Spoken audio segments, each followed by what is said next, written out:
Good evening folks, my name is Noir, and today we're going to be delving into Prince of Persia, The Sands of Time. Now a few weeks back I discussed the 2008 iteration of Prince of Persia, and while some people seemed fond of the game, others seemed pretty quick to accuse it of being inferior to the Sands of Time trilogy.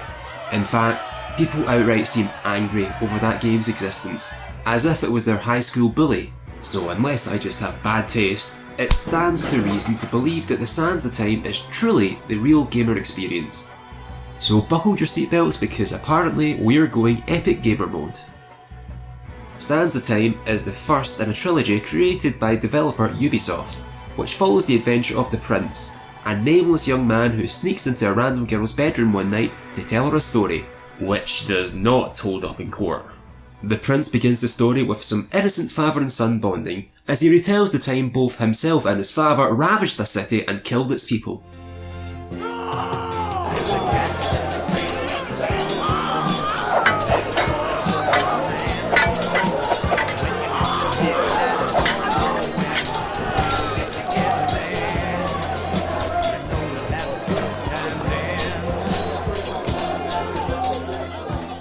The Prince is exceptionally skilled at combat and can fly around the battle area like it's nothing.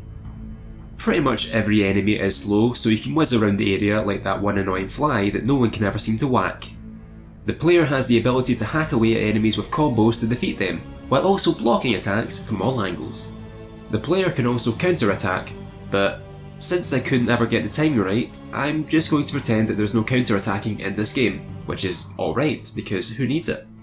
Combat can really just be finished with two moves, a vault over enemies and also bouncing off walls like a pinball.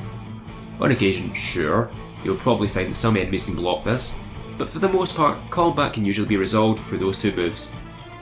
Along with this agility, the Prince has the ability to run up and along walls, while also exhibiting exceptional acrobatic abilities, such as being able to swing from poles like a trapeze artist. He also has the exceptional ability of being able to jump off walls incorrectly real good.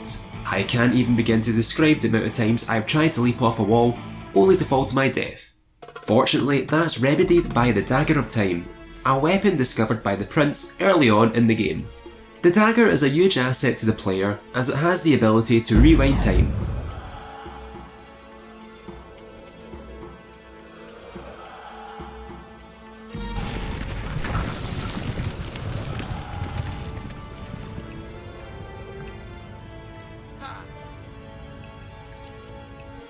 As a result, if the player fails to reach their jump, and they probably will, the player can rewind it to exactly before they monumentally messed up.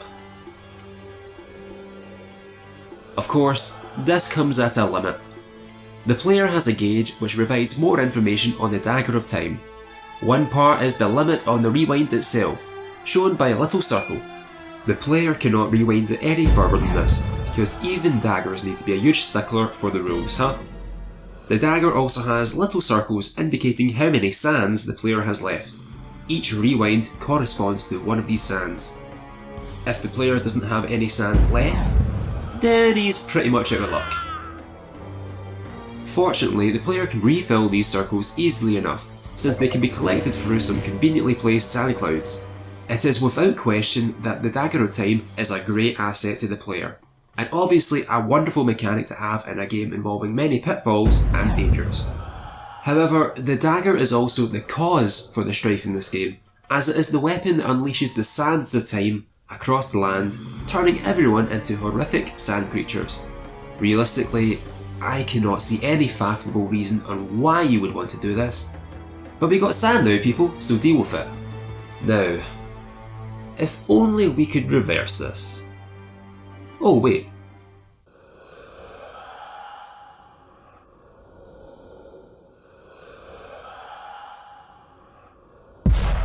That was pretty easy. In order to rectify his mistakes, the Prince has to seek out the big novelty hourglass to contain the sands once more. Now already we've established that the dagger is a useful item that can be used in a pinch, but it is also a necessity for the gameplay, as the Prince needs this dagger to fight the sand creatures that have spread across the land. I don't like sand. It's coarse and rough and irritating, and it gets everywhere.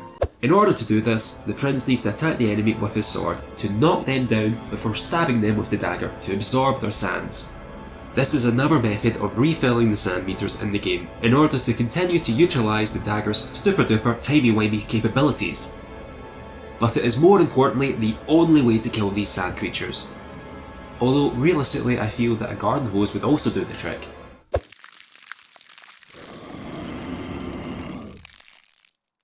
Unless the prince finishes them with the dagger, the sand creatures will just get up again and absolutely destroy the prince if they get too close to him.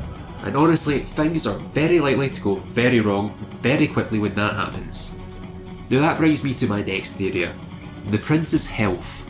The prince can only take so many sword hits to the face before he keels over and dies, so you're probably wondering, how ever will he recover his health?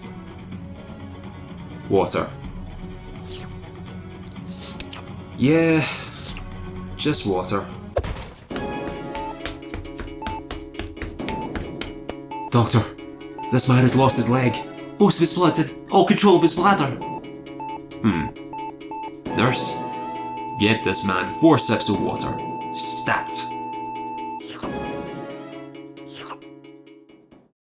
Doctor, you've cured me.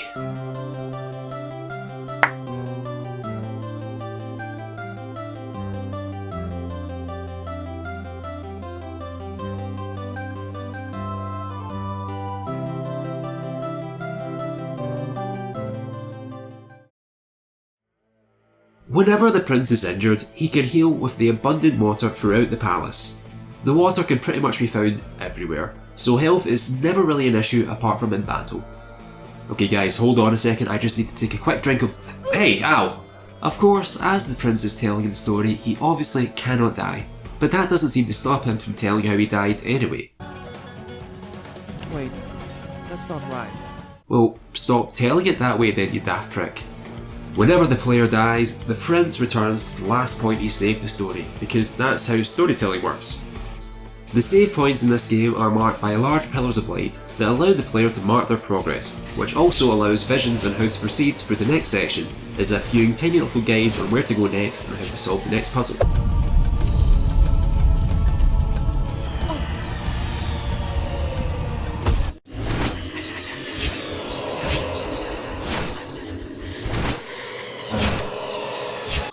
These pillars of light are pretty much everywhere, and they're funnily enough found normally after fighting off a huge group of enemies. In fact, these pillars appeared so frequently throughout the game, it got to the point that I just stopped paying attention to them, and used them as an opportunity to look at my phone. Which is not an ideal thing to do, because apparently it's actually pivotal to the plot. Whoops. After that, he's found unconscious on the floor, as if he's been out the night before and his mom is going to come in and scold him for being a huge disgrace. Fortunately, the player doesn't have to face these dangers with the sand creatures alone, as he's also accompanied by Farah, the daughter of the Maharaja, you know, of that place we just destroyed. Wow. Talk about awkward, am I right? What a zany relationship. Ugh, I'm sure we're going to wind up the best of friends though, because friendship will always prevail. But also half-naked men, I guess. At least we won't have to deal with this by ourselves. I'm sure Farah will be a huge asset to our travels. Is that a health bar? Oh no. Please tell me it's not true. It's a f***ing escort. Not only does the prince need to dodge a bunch of angry sand guys, he also has to babysit her, because if Farah dies, then it's game over. So that's a whole other can of worms. I mean, at least she fights in combat, right? Ow! Oh! Friendly fire, huh? Okay. Cool. Farah makes up most of the dialogue in this game as the prince's companion, which is certainly quite refreshing, even if she does often point out the obvious. Here I am!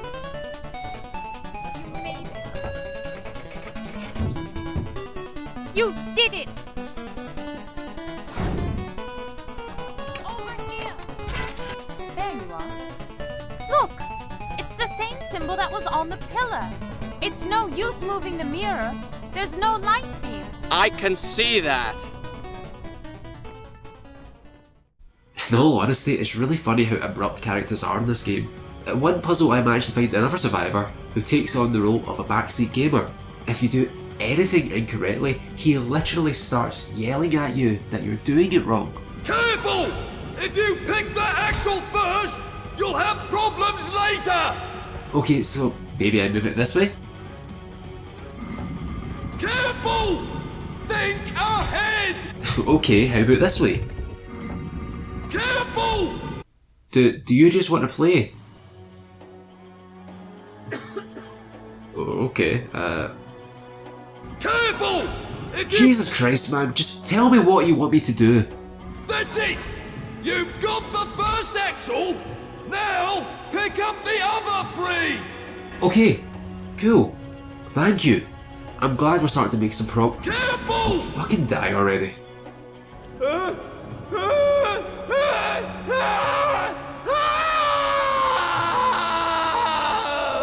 Whoops. Careful what you wish for, huh? Along the way, the player can also find entrances to what appears to be magical areas. I like what you've done with the interior decoration here. But what's this? A fountain? It couldn't be. But it is! It's the fabled San Pellegrino sparkling water fountain! Oh my god. The legends are true. Drinking from the fabled waters actually increases the prince's health. Yeah, you gotta watch out for those bubbles, they'll fuck you up. Health isn't the only upgrade that the prince will find. As the player combats more sand creatures and absorbs their sand, the player gains access to new time abilities, such as the ability to slow down time, or to finally study the blade and dispatch all the enemies like he's an anime protagonist. It's honestly hilarious. The player also finds new weapons to use, which the game often showcases like a tantalising cupcake being left out, ripe for the picking. However, the new swords don't appear to do much in combat unless you disregard the last one.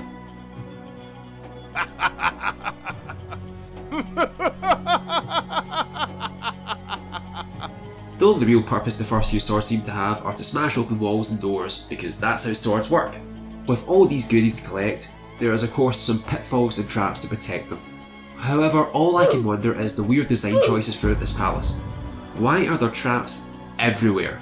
Now there's being paranoid, but when your bathhouse is filled to the brim with death traps, well that's just excessive. The placement of the traps are also hilariously designed, so only someone as agile as the prince would ever be affected by them. How else was anyone supposed to make it through this house of horrors? Who designed this place? Regardless, we managed to traverse all these dangers to finally reach our goal, the hourglass.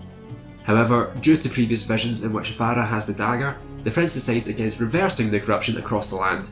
The vizier shows up and sends the duo flying in a sandstorm, leaving them stranded in the middle of nowhere. Now, at this point in the game, I don't even think the writers know what's going on. The player wanders alone, having lost Farah, who starts calling out for the prince in what is perhaps the most asinine form of foreplay I have ever seen in my life. Where are you? Isn't it beautiful? Isn't what beautiful? Where are you? What kind of Scooby-Doo ass shit is this? Eventually we find her and it's random sexy time. Because you know what? I may have doubted you, and I may have lost us our chance of saving the world, but at the end of the day, I'm going to score, so who's the real winner here? Haha, she robbed us. So you're just going to leave me here with no sword to die to some sand creatures. Now, I don't know about you guys, but I'm feeling some real romantic chemistry here. Well, that's alright, there's a conveniently left sword here, so I'll just... What the f*** happened? Okay, well, there's some pedestals around it. Oh, okay, perfect. Now this new sword is pretty convenient because it just kills enemies straight away. Baby, where have you been all my game? I also appear to have lost my dagger, so there's no rewinding time here, which is just a shame because this is the moment where I really needed it. I guess I just gotta keep moving forward to find Farah wherever she is. I think this might be a glitch. Yeah. Oh, okay, moving on. After dying a bunch of times, I finally caught up with Farah, who obviously doesn't understand she needs to hold R1 to block, so she dies. That's a rookie mistake right there, Farah. The prince cries over the woman who pretty much nearly cost him his life, but the vizier shows up again, offering the prince immortality for handing over the dagger. Again, I'm not too sure how that works, but it's nice of him to ask, I guess. Instead, the player rejects this and rewinds time using the hourglass, sending him to before the events of the game. We've come full circle as the prince rushes off to Farah to tell her the story, only for the vizier to randomly show up. Do you just randomly show up in a room during the night or something? Dude, that's creepy. A battle occurs between the prince and the vizier, which ends with the prince straight up murdering the latter, and the prince being a creep and kissing Farah without consent. Police! Stop right there. Oh, never mind. The prince leaves the dagger with Farah and scurries off, having saved the world from the horrible sand corruption that the weapon released. I don't even know your name. Just call me. Prince of Persia.